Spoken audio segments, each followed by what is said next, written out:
En agricultura es hora de Chile Público, el único programa 100% local y vecinal que llega a la vida cotidiana de las personas. El municipio es la institución más cercana a la comunidad y el encargado de resolver sus necesidades más urgentes. Chile Público, un programa realmente descentralizado. Conduce Jorge Andrés Pomar. Bienvenidos, radio escuchas, bienvenidos, auditores, también televidentes, a un nuevo capítulo de Chile Público. Este Chile Público, viste, te pillé, Este Chile Público, Luis Fraile, que hacemos con municipios-por-chile.cl, noticias realmente descentralizadas, también la nueva app de radio Agricultura. ¿Dónde nos escucha la gente? Fíjate, a ver. Temuco 103.9, Coyhaique 104.1, Valparaíso, Viña del Mar, Quilpué, Limache, Zapallar, Concón, Reñaca 92.5, La Serena, Coquimbo, Peñuela 100.3.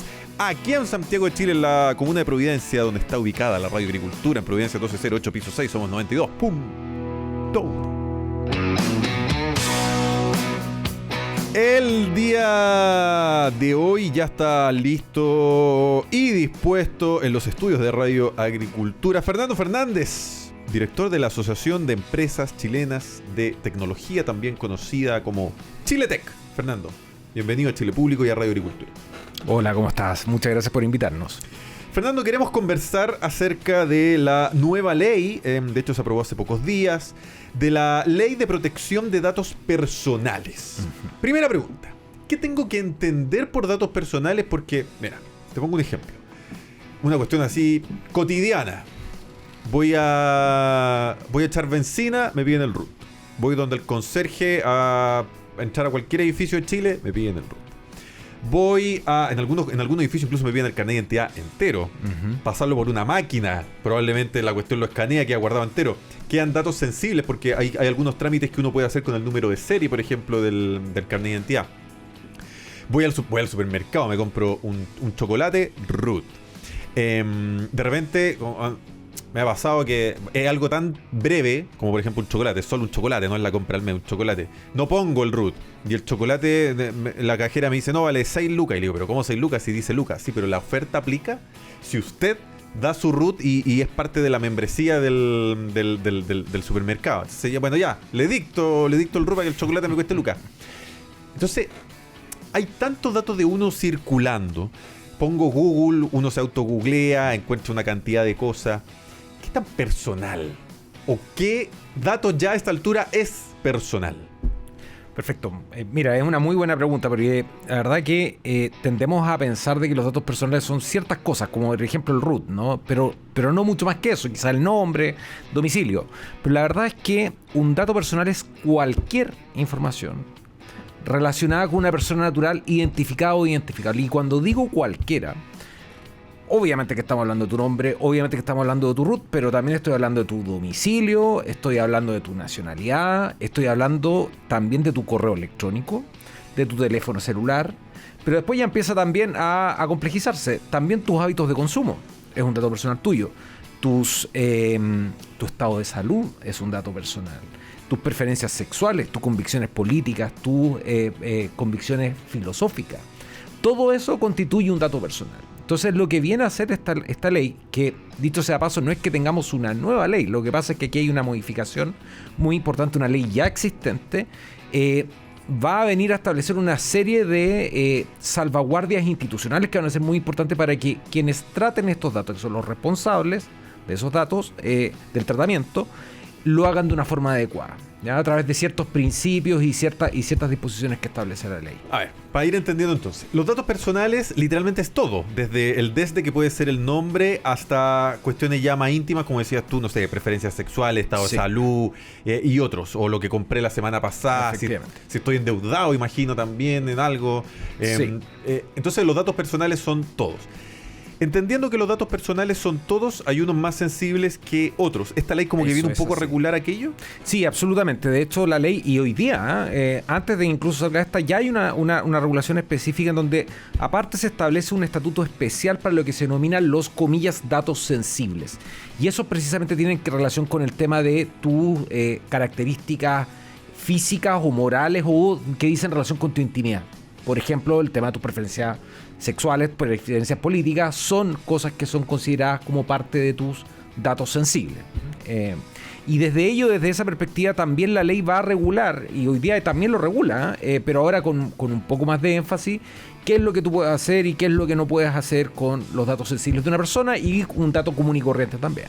Si una empresa X, que ya a esta altura da lo mismo porque deben haber tantas bases de datos circulando, me llama por teléfono, los famosos spam telefónicos. Sí. Yo, insisto, no tengo idea ya a esta altura de dónde sacó mi teléfono porque hay tanta base de datos que uno probablemente esté presente que da lo mismo. Pero esa persona, ellos están violando algún tipo de derecho restrictivo, algún trato personal. Ya, mira, esto tú sabes que curiosamente, porque me lo han preguntado en varias ocasiones, esto ya está regulado en Chile. ¿En qué sentido? Hay una ley, que es la Ley de Protección a los Derechos del Consumidor. Que Perdón, un paréntesis, sí, para complejizar el asunto. Porque ya quiere la nueva línea. Hola, don Jorge, ¿cómo está usted? ¿Quiere la nueva línea? Y digo, no, muchas gracias. Pero a lo mejor me puede llamar el día de mañana la Fundación Iguales. Uh-huh. ¿Ya? Me puede llamar la Fundación Iguales porque, no sé, en mis datos sale que yo soy homosexual. Uh-huh. Y quieren que me haga socio de la fundación y pague una mensualidad. Soy hetero en todo caso, mi señora ahí va a estar escuchando. Pero ya, me llama la Fundación Iguales. Es distinto a que a lo mejor me ofrezcan ampliar la línea de teléfono. O sea, sí, absolutamente. A ver, lo que... Porque aparte que estamos hablando de un dato sensible, ¿no? Entonces ahí la primera cosa, y esto es un derecho que tú tienes hoy día también, ¿eh? El tema es que vamos a ver qué es lo que pasa hoy día versus lo que va a pasar a futuro. El tema es que tú tienes derecho a exigir a esa persona, oiga, pero a ver, espere, ¿cómo obtuvo usted mis datos? ¿No? Que esto es un poco el derecho a ser informado y cuáles son las finalidades por las cuales están empleando mis datos personales, ¿no? ¿Qué sucede hoy día? En una comunicación, supongamos cualquiera de las dos, teléfono, los dos hipótesis que tú me pusiste. Si yo le pido no sé, me están ofreciendo una tarjeta X, oiga, ¿sabe qué? Por favor, no me contacte más. Yo se los digo, pero da lo mismo. Sí, efectivamente. Bueno, la Ley de Protección de los Derechos del Consumidor ya establece que desde esa perspectiva ellos tendrían prohibido volver a comunicarse contigo. Eso sucede hoy día. El problema que tenemos con eso dice relación con un tema de las actuales acciones que tenemos hoy día versus las que vamos a tener después. ¿Y a qué me refiero? Hoy día tú podrías presentar un reclamo al CERNAC, pero el CERNAC, si considera que aquí hay un caso, debiera iniciar un juicio que demora 2 a 3 años para obtener una multa de 300 UTM. ¿Sí? En el caso, yo como persona, si yo ya me cansé, tendría que yo contratar un abogado, con todo lo que significa, para que dejen de llamarme. Te das cuenta que eso sería un absurdo, económicamente nadie lo puede hacer. Ya, ok. Ahora tú vas a tener una agencia de protección de datos a quien tú vas a levantar el reclamo, y la agencia lo que va a hacer desde esa perspectiva es abrir una investigación y después ellos iniciar un procedimiento sancionatorio. Entonces cambia completamente el costo, por ejemplo, tuyo de reclamar. En un caso, tú tenías que llevar adelante una serie de pasos que eran mucho más onerosos que la molestia que te significaba. Ahora con esto, eso cambia. Ahora tú vas a formular un reclamo y la agencia proactivamente debiera estar fiscalizando esto y aplicar aparte sanciones que son muy altas. Solamente para que te hagas una idea. A ver. Estamos hablando de multas que pueden llegar hasta las 20.000 unidades tributarias mensuales. Es dura la cosa. Estamos en época, literal, según calendario CERVEL, en plenas campañas políticas, donde también los datos circulan bastante. Entonces a uno lo llama el candidato, sí. Te mandan mail, ahora se usa menos, pero antiguamente yo me acuerdo que te mandaban tarjeta para la casa saludándote y no sé qué. Eso también, y claro, a lo mejor no es un concepto comercial, pero también es un tratamiento sensible. Yo no quiero que X candidato me llame, o yo no quiero ir a... Bueno, ahora el voto obligatorio, pero yo no quiero ir a votar, etcétera, etcétera, etcétera. ¿Ellos también incurrirían exactamente en el mismo escenario, por ejemplo? Ya, esto es una buena pregunta. Lo que pasa es que, a ver, el principio general que ya existe, pero que ahora se viene reforzado muy, muy fuertemente, es el principio de el consentimiento, o sea, básicamente de la licitud. Y la licitud se funda en que para efectos de que puedan tratar mis datos personales deben contar con mi consentimiento, que sea expreso, que sea previo, que sea informado, ¿ya? Por ejemplo, cuando yo acepto una promoción y me salen los cuadritos ahí, dice, ¿usted acepta que le enviemos promociones? Exacto. ¿Usted ha leído Exacto. el contrato que le estamos enviando, etcétera, etcétera? Efecto, en ese caso tú Los términos y condiciones. Tú aceptaste expresamente eso y ahí no hay ningún problema con que esa empresa trate tus datos, ¿ya? Ahora, en Chile, aparte de eso, tenemos otras fuentes de ilícito. Te voy a poner caso. Y esta es una que desaparece. ¿Qué pasa con todos los datos que son accesibles por fuentes accesibles al público? Y ahí está todo lo que es el tema del registro electoral. El registro electoral es un registro público. Ahí está el RUT de las personas, está el nombre completo de las personas y ahí está también su domicilio, ¿no? Bueno, yo podía hoy día hacer un tratamiento sin tener que pedirte permiso por eso, solamente porque provenía de una fuente accesible al público. Eso hoy día desaparece. Entonces ahora va a haber otras fuentes de licitud, como por ejemplo el satisfacer un interés legítimo, pero quien va a tener que acreditar de que ese interés es, comillas, legítimo, es quien está haciendo ese tratamiento. Y aún así, si lo hace de esa manera, tú igual como titular de los derechos, si una persona te llama y por ejemplo se logra acreditar que ahí hay un interés legítimo, tú puedes decirle, bueno, a partir de ahora deje de usarlos. Y a partir de eso, esa persona va a tener que dejar de usarlo o en caso contrario va a enfrentar multa. ¿Y la denuncia la hago yo mismo? Sí. La hago yo mismo. Imagino que habrá un formulario en internet, yo hago la denuncia. Mira, ¿Cómo funciona? todavía no sabemos porque la agencia se crea en 2 años más, Sí, sí. ¿ya? Pero lo más probable es que va a ser algo muy similar a lo que sucede con el CERNAC. Pero, ojo, y esto es súper Con importante. facultad, porque el CERNAC no tiene facultades. O sea, las tiene, lo que pasa es que lo que no tiene es facultades para multar. Esta sí va a tener facultades para multar. Entonces aquí, desde esa lógica, obviamente que es un cambio muy importante en torno a la fiscalización y también la sanción de este tipo de acciones. Cuando hoy en día hay tanta tecnología, hay tantos datos dando vuelta, inteligencia artificial de por medio, ya no es una cuestión futurista ni de ciencia ficción que se crucen los datos y más o menos las empresas o otras personas interesadas puedan ir interpretando mi actuar, puedan ir interpretando mi escala de preferencias en X cosas.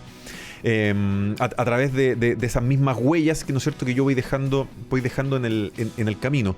¿Eso va a estar regulado también o es más concreto y tiene que ver en el fondo un poco con al final con el spam casi que te lleva la empresa? Ya. Mira, esto es una muy buena pregunta porque está relacionado con otro concepto de esta ley, que es el tratamiento de datos. Y cuando yo estoy hablando del tratamiento, entre comillas, la verdad es que es un conjunto de acciones. En muy sencillo es cualquier uso que yo le dé. Entonces, si yo empiezo, por ejemplo, entras tú, ¿no? Y empiezo sé que eres tú. Veo cuáles son tus hábitos de consumo. ¿Qué es lo que tú estás haciendo? Y te empiezo a perfilar. Yo estoy tratando tus datos. Como por ejemplo, y eso está regulado. Como hace Google, como hace Instagram, TikTok, porque a mí me gusta, por supuesto, la política, este programa hay harto de eso, no sé, el deporte, y claro, eso, los restaurantes, entonces me aparece. A mi señora le aparecen otras cosas. Así es. En Google también me aparecen como alguna empresa que dice, ¿por qué esa empresa? O yo no sé si esto es verdad o no, tú a lo mejor cachai más, pero uno de repente, nosotros hemos hecho la prueba. Aburrido a veces en pandemia, uno agarraba el teléfono el mito de y empezaba a hablar. Entonces uno le decía F-16, aviones F-16. Y te juro por Dios que al rato me aparecían aviones F-16 en el Instagram. Mira, es un mito del cual la verdad que honestamente no tengo ningún antecedente como para decirte que sí o que no, la verdad. Pero también había escuchado ese mismo mito en más de alguna ocasión. Pero claro, ahí estarían haciendo un tratamiento de datos personales tuyos igual. Tu voz también es un dato personal. De hecho, es un dato biométrico. Te pueden reconocer por tu voz. Sí, han aparecido estafas de eso últimamente con la voz. Desde la asociación de ustedes, Chiletech, sí. ¿A quiénes agrupa? Más o menos cuántos son. Sí, mira, nosotros agrupamos una serie de empresas de tecnología e información chilenas, primariamente. Somos ya alrededor de 160, tenemos ahí más o menos también como unos 6.000 colaboradores, trabajadores. O sea, la verdad que somos, yo diría que desde esa perspectiva, una de las asociaciones en esta área más grandes del país. Y bueno, nosotros por este lado, obviamente que estamos mirando esto muy de cerca. queremos promover, obviamente, que el cumplimiento proactivo de esto. La buena noticia es que la ley también va a reconocer los programas de cumplimiento normativo, lo que va a generar que también la gente pueda subirse voluntariamente a este carro, evitar después los problemas que son este tipo de multas, y desde esa lógica generar una cultura del cumplimiento. Además, también vemos que esto es una buena noticia por otro lado, porque esto nos pone también un estándar internacional que va a permitir, por ejemplo, a las empresas tecnológicas hacer negocio con países que exigen estándares más altos, como es el caso de la Unión Europea. Eso te iba a preguntar ahora. ¿Cómo se comporta este tema en países más desarrollados, pensando a lo mejor en Estados Unidos, en el sudeste asiático, en algunos países del sudeste asiático, en Europa Occidental? Ya, mira, una de las cosas que se va a regular también es lo que se denomina... Y también cómo estamos en el concierto de versus nuestro en el concierto de América Latina, en el fondo. Mira, sí, una de las cosas que se va a regular acá también es lo que se denomina la transferencia internacional de datos, ¿ya? Entonces, desde esa lógica, ¿qué va a pasar? Es que también nosotros vamos a tener un propio listado de cuáles son países que creemos que también tienen un estatuto jurídico relativamente similar al nuestro, y respecto de ello, la verdad que no va a haber tanto problema con el tema de por ejemplo, instalar datos o un data center en alguno de estos lugares, ¿ya? Pero esto es recíproco, la verdad que también por eso es que es una buena oportunidad para nosotros, porque si nosotros tenemos un buen estándar legal, también eso va a permitir de que podamos hacer ciertos negocios que no podíamos hacer, por ejemplo, con Europa, porque Europa no consideraba que teníamos ese estatus. En ese sentido, la verdad que nosotros nos estamos subiendo al concierto internacional. Yo diría que hubiese sido preferible que hubiéramos llegado un poco antes, pero bueno, es lo que es.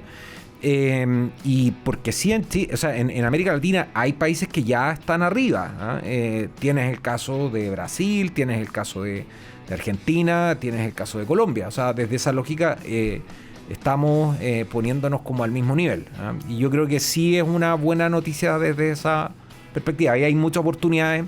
Esto va a suponer muchos costos, eso es así, para todas las empresas. Y ojo, todas las empresas, porque todas tratamos datos, sí, pero... Claro. También yo creo que esto es posible verlo como una oportunidad. ¿Cómo poder ir equilibrando en el tiempo y en el mayor desarrollo que sin duda van a ir teniendo, sobre todo las empresas de tecnología, cómo ir ordenando en el tiempo, teniendo cierta integridad sin coartar el desarrollo, sin coartar lo que la tecnología nos ofrece, caminar juntos de los datos con el interés de las empresas?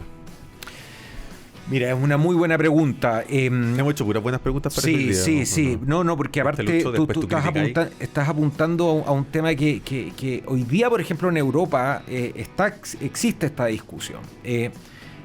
Europa se está preguntando, que son precisamente donde viene este modelo regulatorio, si acaso fueron o no demasiado lejos en torno a la protección de los datos personales.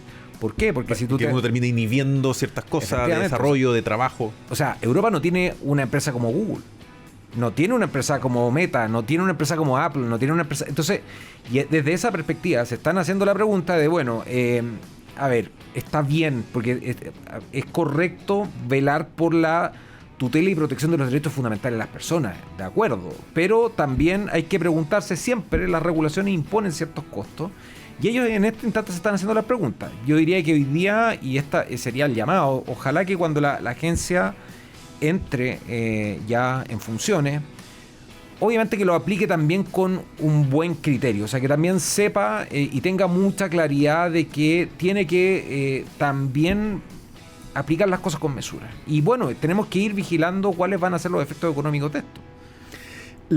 ¿Cómo va a ser un poco, no sé si hay alguna información concreta respecto al funcionamiento, organigrama de la agencia? Si va a estar supeditada a algún ministerio, va a ser un organismo descentralizado. Sí, va a ser un organismo de carácter autónomo.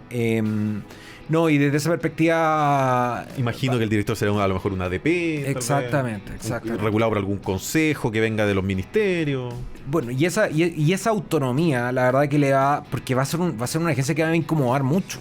Va a incomodar también al Estado. Sí, también va a vigilar cómo se comporta el Estado. Y eso desde esa perspectiva creo que también es una buena noticia. La verdad que yo, así raya para la suma, más allá de la disputa en torno al tema de las multas, que por ejemplo se habló mucho. Y es discutible, por supuesto.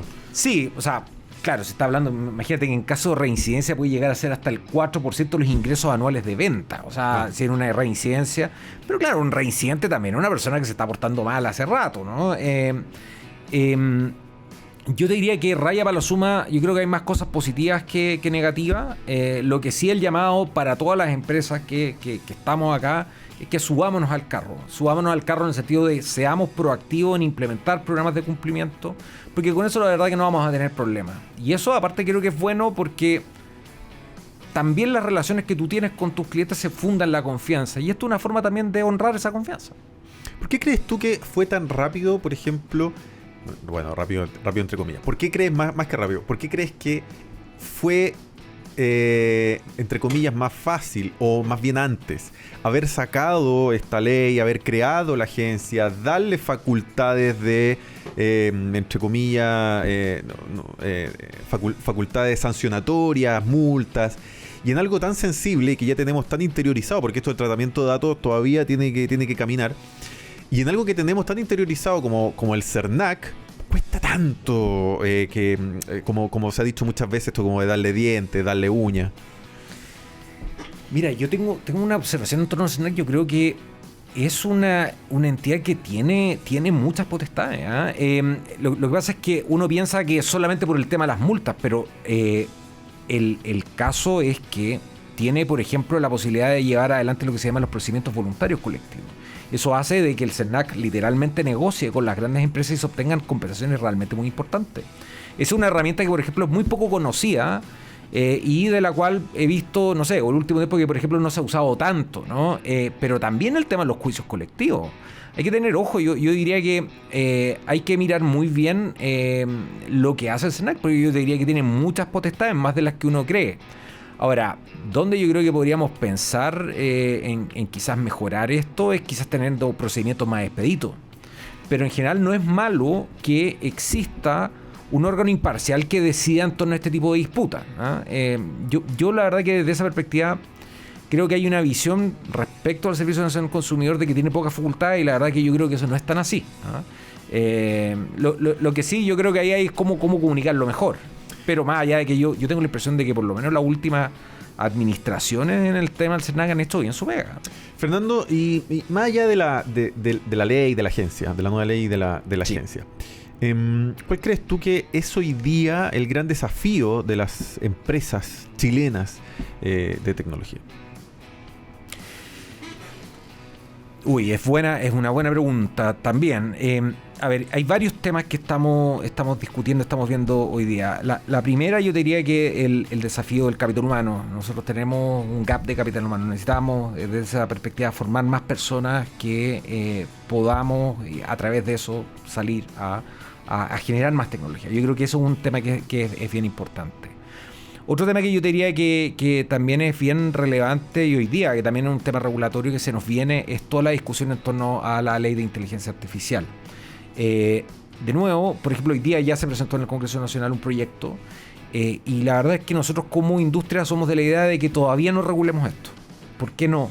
No porque estemos en contra de la regulación, sino que más bien porque todavía no tenemos mucha claridad hacia dónde van las cosas. Y lo que se hizo fue implementar de una forma un tanto irreflexiva un poco el modelo nuevamente europeo. Pero en esto no hay, todavía ni siquiera hay un consenso internacional. Entonces yo, por ejemplo, en ese caso, desde una perspectiva estrictamente legislativa, creo que lo mejor sería tratar de, primero veamos cuál va a ser el consenso internacional y después de eso regular, porque, por ejemplo, ahí hay una gran potencialidad de desarrollar toda una industria fundada en la inteligencia artificial que podría ser muy buena para la generación de trabajo y de la generación de industria, que si regulamos mal desde un comienzo, claro, otros países que están esperando a este consenso internacional nos puedan ganar la carrera. Fernando Fernández, director de la Asociación de Empresas Chilenas de Tecnología, Chiletec. Gracias por estar hoy día aquí en Chile Público. Muchas gracias. Lucho Fraile, hacemos pausa y volvemos con más.